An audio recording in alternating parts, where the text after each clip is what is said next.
Week 1 of training camp is in the books. We break down all the main storylines next on the Unbearable Sports Podcast. We're going to take the North and never give it back. So that's a good pick. You get the corner. I got to go bold, right? I got to go bold for this. Yeah, she's got some nice Welcome back to the Unbearable Sports Podcast. I'm your host, Brad. Make sure to like and subscribe if you're out there on YouTube. And also, rate the show 5 stars everywhere that you get your podcast.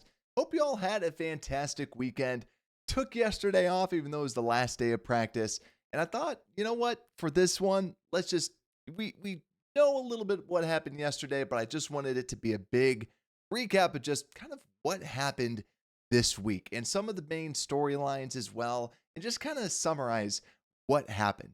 Because first off, like we always do, we're going to break down some injuries, instant reactions, talk about who was kind of winning the week, and then also some of the people that were a little bit down or some of the down stuff, but really just recap some of the offense and the defense from this training camp standpoint. So let's get right into it just with the injuries. So far, knock on wood, we've been pretty clean, right? The biggest newsworthy injury that was out there is really just Luther Burden's quad injury. That's kind of the big question. Soft tissue. We just want to know when exactly he's going to be back. No specific timetable as to right now. And the only other kind of new addition was just Shamar Turner with that ankle injury. Still do not know the severity of that yet. Now, besides all this, it's been very clean, like what we were talking about. With Luther Burden, you love to see him out there because just the talent of player that he's out there. But Olamide Zaccheaus has been a very good wide receiver 3 all ready for the Bears right now. So far, pretty good. The other pieces too with injuries, we saw Braxton Jones take a little rest day, but someone that is being scaled back into things. Karan Amagaji got banged up on Saturday and left practice a little bit early, even though he was getting the reps with the ones. And then we also, Darnell Wright was out, but that was just a rest day on Saturday. And we had the Canadian Eagle, Theo Benedette, getting the starting right tackle snaps while Darnell Wright was off. But besides that, we have Colson Loveland coming back and already had some pretty good catches yesterday on Saturday. So I believe it was 3 catches on 7-on-7s and 1 during actual team drills. So to me, this is pretty good, especially that we are seeing more and more Colson Loveland. It seems like he's really on schedule, but it's going to be all about Luther Burden. So with the instant reaction, just kind of like what we've been seeing. We've been talking about just how the offense has not been looking great. But Saturday, like we were kind of talking about on Friday, it's okay, when are they going to start kind of turning the page? And Saturday was a great day for the offense. All the reports saying that Caleb was able to be slinging it with some of these players, giving it to Rome Odunze. And that's the other thing too. It does seem like Caleb and Rome are having a really good connection right now. And the whole instant reaction of this week too is that the defense is aggressive. I was hearing it from multiple sources that I believe like Adam Hogue, at least from CHGO, and there's another person I can't remember, but they were talking about this defense is aggressive. The players talked about this too. This defense is all over the place, and they are constantly in the faces of these wide receivers. And that's why Ben Johnson, when he was doing some interviews, kind of was calling out some of the receivers and then was calling out Caleb a little bit too. But that's what I love about Ben Johnson, is he's not afraid to just say it like it is. In some situations, it's the wide receiver. They're not running the proper route. They're not in the exact spot. But then, like with the interception over to TJ Edwards, Ben Johnson said, yeah, listen, he's got to throw that better. He threw it low, and that's why it was picked off. He said, throw it where the receiver can make a play or to no one. So it's one of the two options. Do not potentially put it in a spot that a defender can get it when you're inside of the red zone. So overall reactions, it does feel like, right, this is what we're kind of hoping for.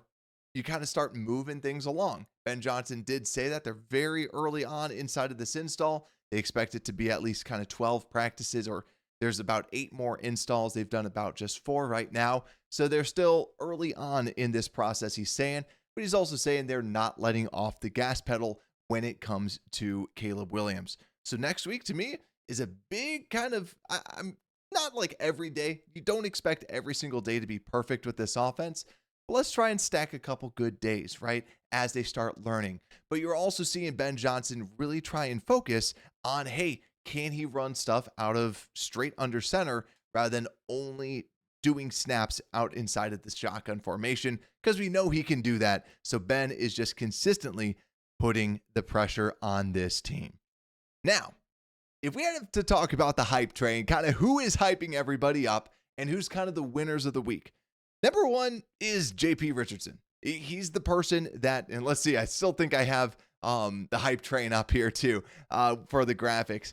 He's been the person that is turning the most heads. He is the wide receiver undrafted out of TCU that a lot of people are really, really liking. And this was someone that on tape, very quick. And also I heard an interview with him, a very nice guy, very hard worker that you can kind of tell with his whole demeanor that he kind of brings. So to me, it's awesome to see. And it gives you a little bit of extra depth at the wide receiver spot. Do I think he's going to be a starter? Or do I think he's going to make the roster? I'd still it would still be difficult unless he was like a punt returner. That was something that he did very well at TCU. Punt return, kick return. If he has special teams upside, then I think that's how he kind of makes the team. But for right now, he could be a practice squad player and probably someone that we're just going to be watching dominate in the preseason, and everyone's gonna fall in love with him out there.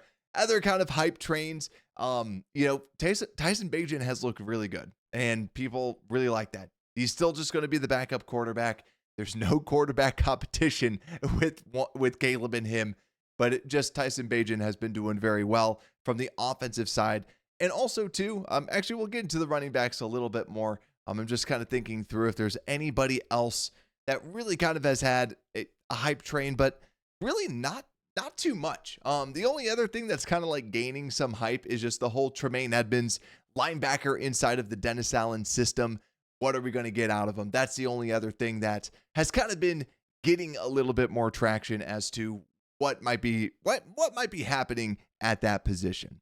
But then the reality check, like we've kind of talked about, one day phenomenal with the offense, but the offense was the one that kind of gave us the biggest reality check, kind of set us back a little bit, just as like, okay, they got to learn this, right? They have to learn and understand this offense. It's going to take some time. And yet again, like we said, it's not, watch on Monday, there's going to be a bad day, right? And then Tuesday will be good, right? And we're just going to ride this roller coaster.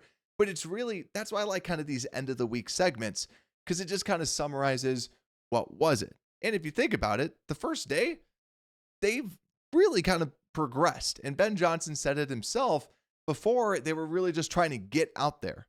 And what he's hoping is that as Caleb understands this offense, he's not thinking about things, he's just acting on these things. His physical gifts can kind of take over, and then it's not just thinking through what he needs to do in this offense. Instead, it's just him going out there and balling out. So the offense is definitely the biggest reality check that we would say, kind of the biggest drawback. And also Luther Burden. Just him not being out there kind of put a bad taste in a lot of people's mouths. But let's move on from that and just continue to talk about the offense. Other pieces we haven't talked about. The running backs have turned a lot of heads. They kind of like this negative publicity that they've been getting. But also a lot of people really like what they're seeing out of Kyle Monangai. And not going to lie, also what people have seen out of Roschon Johnson. And Roschon Johnson, now it's not like he's going to be all of a sudden number one, but I think a lot of questions going into this is that this is someone who was not drafted to be a part of Ben Johnson's system. And he's been banged up with his concussions in the past. So for this, it's nice to see that he's at least kind of finding a little bit of a home, like being able to play well inside of this system. But Monangai has been the big one that a lot of people are looking at. He broke out a big rush, but also he's been reportedly looking pretty quick, pretty fast out there. And also he's built like that running back position. So no pads are on right now, but that's kind of the other big piece with it. And then like what we were talking about with the wide receivers, first off, Colson Loveland, first practice that he was out there playing, a lot of people were saying this guy just, he looks different, right? He's tall, and the route running that we saw on tape when we were grinding the tape on this guy, he's just a phenomenal route runner. And that's going to show, that's going to play. And you just see the athleticism. And it's really, really promising because how is he going to be after the injury? And all indications show that he's pretty good after the injury. So all good signs for the Bears. The other piece too with the left tackle, still that competition at left tackle, Braxton getting scaled up. And so it still does feel like wait till Braxton is healthy and that he's getting those snaps. And then as we kind of get closer, maybe they announce who wins so that they know exactly who's going to be that first team left tackle, in 2 weeks. Maybe it'll be a 2-week kind of timetable to just see how Braxton comes back. What's his health looking like? Because that to me is the biggest piece. As I've said countless times on this show, rookie left tackles, rookie right tackles take a good year for them to at least get acclimated to the NFL. So it's not the worst if Ozzy's not out there week 1, unless he's the rare breed that all of a sudden looks amazing, which I'm more than happy with that. If you have a rookie that you drafted in the second round, all of a sudden looking amazing in his rookie season. But besides that, with the offense, trying to think of anything else that kind of popped out. Rome is also looking more like the actual number 1 wide receiver. Lots of reports saying that he's just getting away from people. And also too, when the ball is up in the air, when Caleb gives him an opportunity, he's coming down with that football. And that's something that we did not see a lot on tape last season. When Caleb was throwing the ball deep, it wasn't close to Rome Odunze. And Rome, when he caught a touchdown in the end zone yesterday on Saturday, and he said, listen, he gave me an opportunity. And that's the biggest thing. Just give Rome an opportunity. That's what he did so well in Washington. Yet again, he wasn't a good after the catch wide receiver at Washington. He got the ball. He's a good route runner. He's got the NFL body, and he's a very good contested catch player. Give him an opportunity. And next, defense. Defense has kind of flown under the radar because we all care about the offense. This is Ben Johnson's offense. What's it going to look like? And this defense, like we were saying, very aggressive, playing very well as a unit. And very quietly, the defense has kind of slid under the radar as a storyline, because I think that we took for granted when Matt Eberflus took over the defense from Alan Williams 2 years ago. If you remember, when Alan Williams was D coordinator, it was awful. Then Matt Eberflus comes in and just completely transformed it. Matt Eberflus, say what you will about him as a head coach, he's a good defensive coordinator. And Dennis Allen, he's also a good defensive coordinator. So that's where it never felt like there was going to be a huge drop-off. Obviously, we have still not yet played a game, and that's still something to at least monitor. But it does seem like the defense is really kind of picking up with this system and really excited about this system as well. And another thing too, that I saw something kind of fly by, it does seem like Terrell Smith and Tyreek Stevenson are quietly kind of battling for that second corner spot. I still feel like Tyreek is going to be that guy just because they're going to be playing a lot more man-to-man. That's more Tyreek Stevenson's speed. So to me, I feel good about that with him, but only time will tell at that cornerback position spot. But like they've said, they're turning a lot of heads with it. Maybe a defensive end gets added, but so far, defense is playing well and playing aggressive. Miscellaneous, any other things that I might have missed? Ruben Hippolyte sometimes pops up just because he kind of flashes that speed like you kind of expect out of a super speedy linebacker.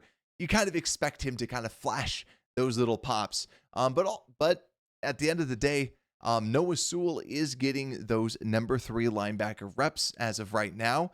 Maybe that changes later on, but right now, quite frankly, it's nice to see Sewell's name at least up there as someone that is doing something, someone that is notorious for being out of camp during these weeks. So love to see that he's at least out there. But yeah, just thinking through any other pieces that I might have missed.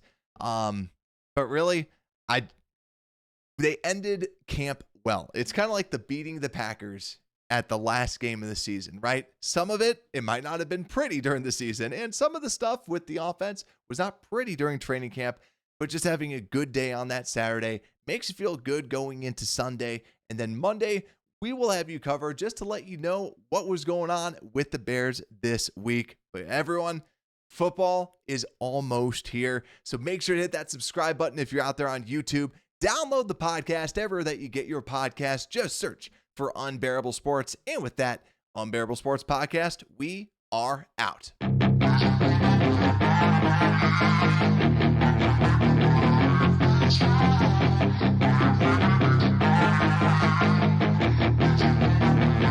Yeah, she's got some nice long hair, and you know that she's a